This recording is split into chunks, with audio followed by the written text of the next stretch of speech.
be more simple. Score more points than your opponents. Who will it be? Whose willingness to live will outweigh their moral responsibility to life? Who will taste freedom? Bitch! Let the game begin.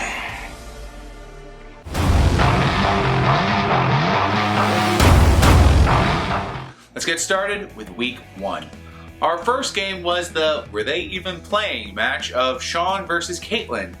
Caitlin put up 63 points, Sean put up 83 points, the lowest scoring game of the season. Now, what's notable here is Caitlin actually could have won, however, she had 3 players who were ruled out before week 4 began. Sean will rise to 3-1, and Caitlin will fall to 1-3. Our next match of the week is the Battle of the Perfect Teams, Kyle versus Uncle David. Uncle David going into this week 0-3, Kyle going in 3-0, and lo and behold, nothing's going to change. They both remain perfect.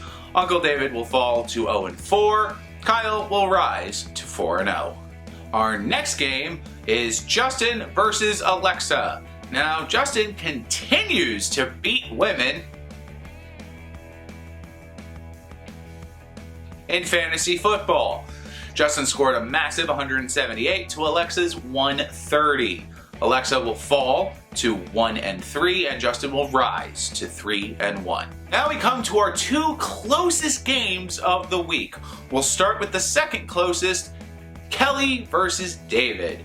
Now, David put up 125 points after the New Orleans Saints somehow got blown away by the New York Giants, and Kelly came in very close with 121 points. However, her kicker went down very early in his matchup.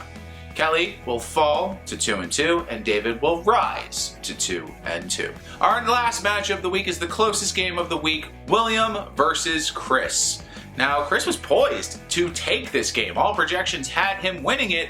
However, the Las Vegas Raiders didn't put up much of a fight, and Justin Herbert went up early, resulting in Chris losing 117 to William's 119. Chris will fall to 2-2. William will rise to 2-2. And now, before we go ahead and look at week 5, let's have a word from our sponsor, and Bakery and Abortions. Are you looking for a sweet treat while you get rid of one of your many mistakes? Then come on down to our wonderful bakery. We've got wonderful baked goods just waiting for you while we scrape out that mistake you made in the bathroom of a Green Day concert. And Abortions and Bakery. Come for the pretzels, stay for the dead fetus. Let's look ahead to week 5. That's right, we're already at week 5.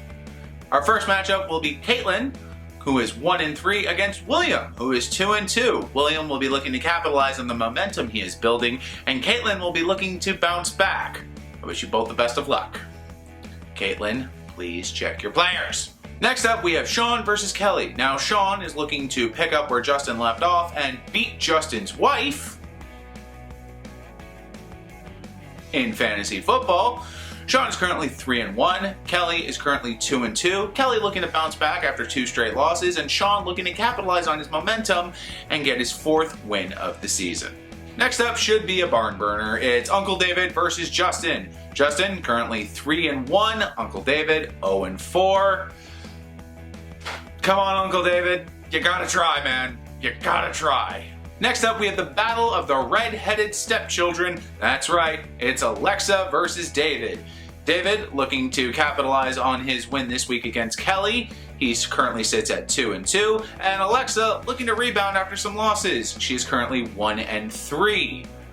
We'll see who has to clean the chimney. And finally, we have a really good one actually. It's Chris versus Kyle. Kyle currently 4-0 and Chris 2-2.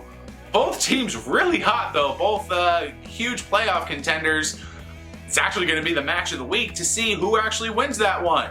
So that brings us to the end of another week of fantasy football.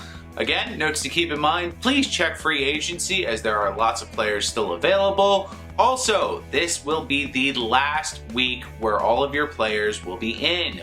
Bye weeks will be starting in week 6, so it's a good time to start preparing for those. Other than that, everyone have a wonderful week, and I'll see you at the end of week 5.